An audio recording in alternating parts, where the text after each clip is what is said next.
Olá pessoal, sejam bem-vindos ao canal Geopoliticando e vamos direto ao assunto. Trump ameaçou o BRICS com tarifação de 100% se eles insistirem na ideia de substituir o dólar como moeda oficial para as transações internacionais.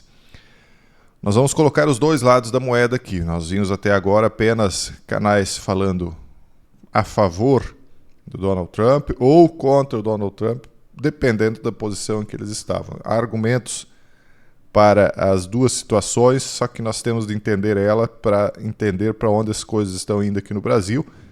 Nós já estamos com a moeda em R$ 6,06 para cada dólar e as coisas podem melhorar ou piorar dependendo das escolhas, que a fé da nossa classe dominante aqui no Brasil vai determinar. Então, se você entender como é que pensa a nossa liderança, você sabe para onde as coisas vão, né? Então, em primeiro lugar, nós temos de entender por que isso está acontecendo. Por que os países do BRICS, Brasil, Rússia, China, Índia, África do Sul e outros que estão querendo se agregar, estão querendo abandonar o dólar. Isso começou por culpa do Joe Biden, da equipe dele, né, que usaram o dólar como uma arma contra a Rússia.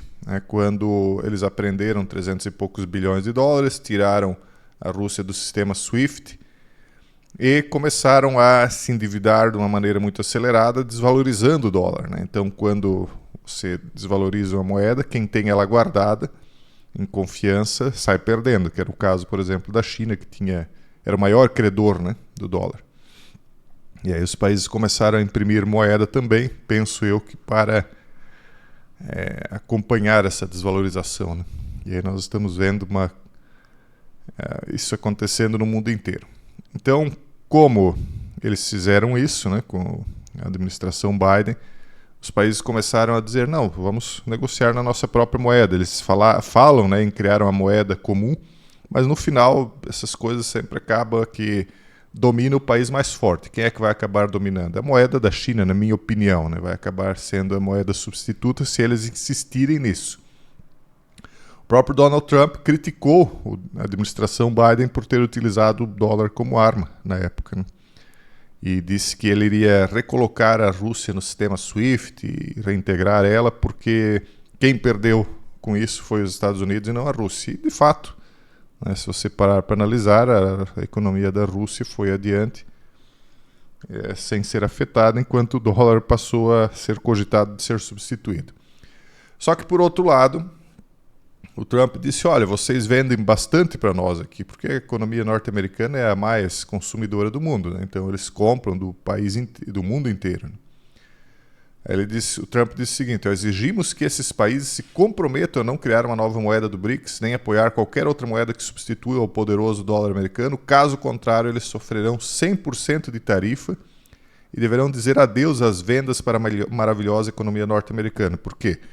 Se aquilo que é produzido aqui no Brasil for sobretaxado em 100%, dobra o custo, aí ninguém mais vai conseguir comprar lá nos Estados Unidos. E o objetivo deles seria esse mesmo. Vocês querem vender para nós, então vendam, então usem o nosso dinheiro, né? Eles podem procurar outro otário, diz o Trump, mas não há nenhuma chance dos BRICS substituírem o dólar americano no comércio internacional e qualquer país que tentar deve dizer adeus aos Estados Unidos. O desenvolvimento de um mecanismo de compensação de pagamentos em moedas locais é uma das prioridades do Brasil no BRICS, que quer ver o bloco menos dependente do uso do dólar nas suas transações internas. E aí eu pergunto para vocês, né? Razão os dois lados têm, né? Não adianta dizer que só um lado está certo, porque não está. Os dois lados têm argumentos e têm um porquê fazer isso. O Brasil tem razão de fazer. Agora, é óbvio que se fizer, talvez a tarifação não chegue em 100%, como ele está ameaçando aqui, mas vai sofrer tarifação, e aí a conversibilidade das moedas vai se tornar, aparentemente, não sei, não estou aqui fazendo recomendação de compra nem de venda nem de nada, né? Mas poderia ser ainda pior do que o 6-por-1, né? E aí, qual a sua opinião? Quem é que está certo? E qual a sua opinião? O que os nossos mandatários aqui vão fazer diante dessa ameaça aqui? Vão ceder ou vão seguir adiante? E aí o dólar vai para quanto? O que vocês acham? Uma outra matéria aqui bem interessante é essa aqui, ó. China espera implementar seu modelo de cidade inteligente nas nações BRICS. Isso segundo o site de exposenews.com. Para aqueles que acham que o BRICS está em uma oposição ao Ocidente ou ao plano da ONU para controle, enfim, tem que cuidar um pouco do que diz aqui, mas enfim, vocês entenderam, vocês que acompanham principalmente lá o canal Revelar, sabem que a gente tem falado aí frequentemente sobre o que é a cidade inteligente, como ela vai ser de uma certa maneira limitante a locomoção e etc. num evento de uma nova pandemia ou em outros eventos. E aí, se você quiser ler essa matéria, o título dela em inglês é esse aqui. Vou evitar aqui, né, pessoal, porque vocês sabem como é que está o YouTube hoje em dia. O palácio do presidente Bashar al-Assad em Alepo foi invadido por rebeldes sírios. Os primeiros relatos mostraram rebeldes andando pelo palácio aparentemente abandonado, mas ostentoso. Uma reviravolta na Síria. Isso aqui, pessoal, faz parte de uma terceira guerra mundial em andamento. A coisa está se espalhando, embora a guerra esteja concentrada lá no Oriente, ela está repercutindo aqui financeiramente, porque o Ocidente, a grande arma dele sempre foi a finança, né? Então a guerra contra o Ocidente é financeira, enquanto a guerra contra o Oriente é uma guerra quente, só que ela está queimando em outros focos, né? Agora voltou para a Síria. O que aconteceu? O Islã ele se divide em pelo menos dois grandes grupos que depois têm as suas subdivisões, né? Os xiitas, que são apoiados pelo Irã, eram também apoiadores dos alauítas, que são o grupo dominante lá na Síria. E os sunitas, apoiados pela Turquia nesse momento, esse foi um momento bem específico, acabaram então aproveitando isso, provavelmente se supõe, né? Aproveitaram um momento aí de fraqueza da Rússia, que é aliada de Bashar al-Assad. Vocês que me acompanham aqui há anos lembram quando a gente acompanhou toda a guerra da Síria, né, o que se procedeu por lá. E a Rússia foi a grande apoiadora da Síria, e o Irã também, né, era apoiador do Assad. E a Turquia, então, provavelmente recebeu o sinal verde aí da OTAN, dos Estados Unidos, dizendo, olha, pode ir lá.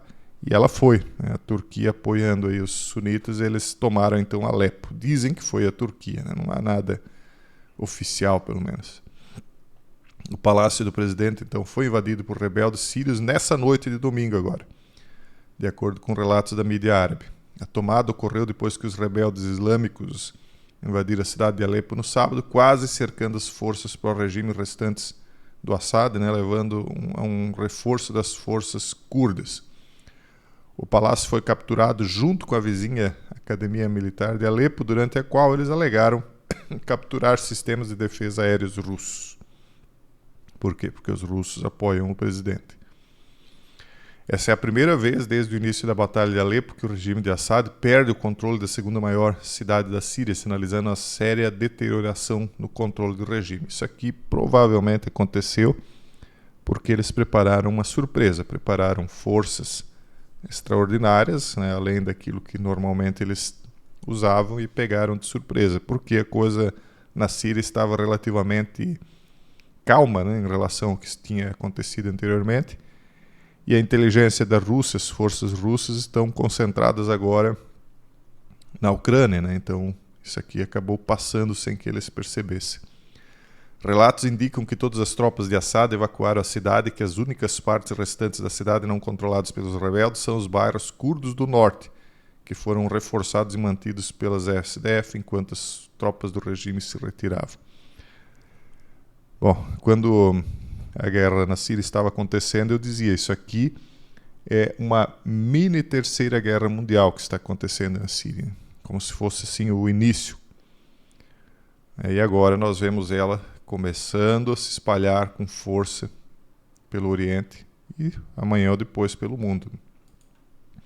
O ministro das Relações Exteriores do Irã se reuniu com Assad em Damasco em meio ao caos sírio. Isso foi agora, dia 1º de dezembro, essa reunião. Ele então viajou para Damasco para se encontrar com o líder sírio, que retornou à capital na noite de sábado, vindo de Moscou, onde se encontrou com o presidente russo Vladimir Putin, um grande aliado dele. Antes de partir para Damasco, Araghchi disse a repórteres em uma cerimônia do Dia da Marinha realizada na ilha de Kish, no sul do Irã, que Israel estava por trás da agitação na Síria. Acreditamos que após o fracasso do regime sionista, o inimigo esteja tentando implementar seus planos sinistros de desestabilizar a região por meio desses grupos. O exército sírio mais uma vez vencerá esses grupos como no passado. De acordo com o diretor do Instituto do Oriente Médio, Charles Lister, Araghchi deve visitar a Turquia na segunda. Então ele vai lá para ver o que os turcos têm a ver com isso. Eles já estão dizendo que não tem nada a ver com o turco, aparentemente. Ou não, talvez especificamente, ou tão somente. O Erdogan ele tem ameaçado aí, Israel constantemente. Se ele não tiver nada a ver com isso, nós já vamos saber rapidamente. Então, aí eles estão acusando a Israel de estar por trás. O mundo está complicado, pessoal. E para piorar, olha só. Projeto de lei para legalizar o fim da vida assistida na Inglaterra, no país de Gales, enfrenta acalorado debate parlamentar. Sim para a dignidade. E aí o pessoal todo aqui, tem o pessoal de idade já aqui, né? Lutando pelo poder de encerrar a vida mais cedo. Pessoal, esse mundo mesmo é inacreditável o que está acontecendo nesse mundo. Deixe-nos escolher.